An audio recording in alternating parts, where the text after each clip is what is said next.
What if I told you that a book written in 1898 predicted the most infamous maritime disaster of the 20th century, down to the size of the ship, the time of year, location of the disaster, and even the iceberg itself? Even the name of the ship itself is eerily close. This is the true story of the wreck of the Titan, a forgotten novella with eerie, almost prophetic details that mirror the sinking of the Titanic, 14 years before it ever left port. In 1898, a writer named Morgan Robertson published a short novel titled Futility, later retitled The Wreck of the Titan. It tells the story of a massive luxury ocean liner called the Titan, described as the largest ship ever built, unsinkable, unstoppable, and a marvel of human engineering. On an April night, the Titan strikes an iceberg in the North Atlantic and sinks, killing most of its passengers due to, get this, a lack of lifeboats. Sound familiar? Let's compare the fiction to reality. The name itself, Titan versus Titanic. The Titan was 800 feet long. The Titanic, 882.5 feet. Both were British-built passenger liners.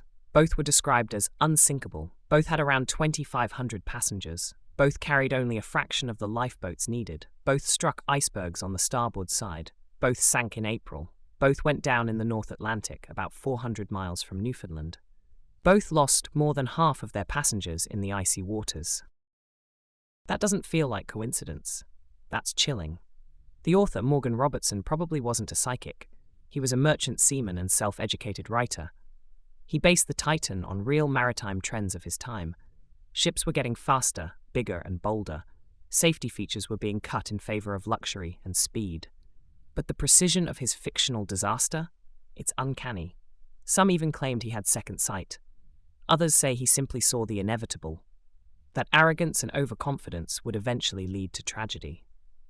When the Titanic sank in 1912, the world was horrified. But a few people remembered Robertson's book. Suddenly, a forgotten novella became a sensation. Newspaper headlines asked, "Did this man predict the Titanic?" Publishers rushed to reprint the book under its new title, and conspiracy theories started brewing. Had someone read the book and ignored the warnings? Or worse, copied them? Let's be fair, Robertson didn't get everything right. The Titan was traveling faster than the Titanic. In the novel, the ship capsizes rather than breaking apart, and the reasons for the voyage were different. But the list of overlaps is long and eerily specific. Robertson likely used his maritime experience to imagine what could go wrong. He foresaw the consequences of putting prestige above practicality.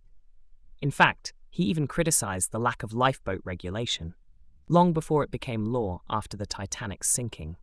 He likely didn't have a crystal ball, just a frightening amount of insight. Since 1912, the wreck of the Titan has remained a source of fascination. It's been featured in documentaries, podcasts, and conspiracy theory videos. Some claim Robertson had inside knowledge, others say he was part of a cover-up, and a few people still insist he was a time traveler. But maybe the truth is simpler and scarier. Maybe it was all avoidable, maybe the warning signs were already there, and maybe nobody listened until it was too late. The wreck of the Titan isn't just a creepy coincidence, it's a cautionary tale, one that history ignored until it became reality. So next time someone tells you fiction can't predict the future, just remember the book that did, and the ship that didn't stand a chance. So that makes you wonder, what is next? Which crazy novel or movie predicted some terrifying events of our future that we're bound to recreate? The rise of AI certainly has me looking at media portrayals of AI. Hopefully nothing like the Terminator, iRobot, or Ex Machina don't become reality. Thanks for watching. If you enjoyed this, consider subscribing for more unbelievable but true stories, strange history, and forgotten facts that deserve a second look.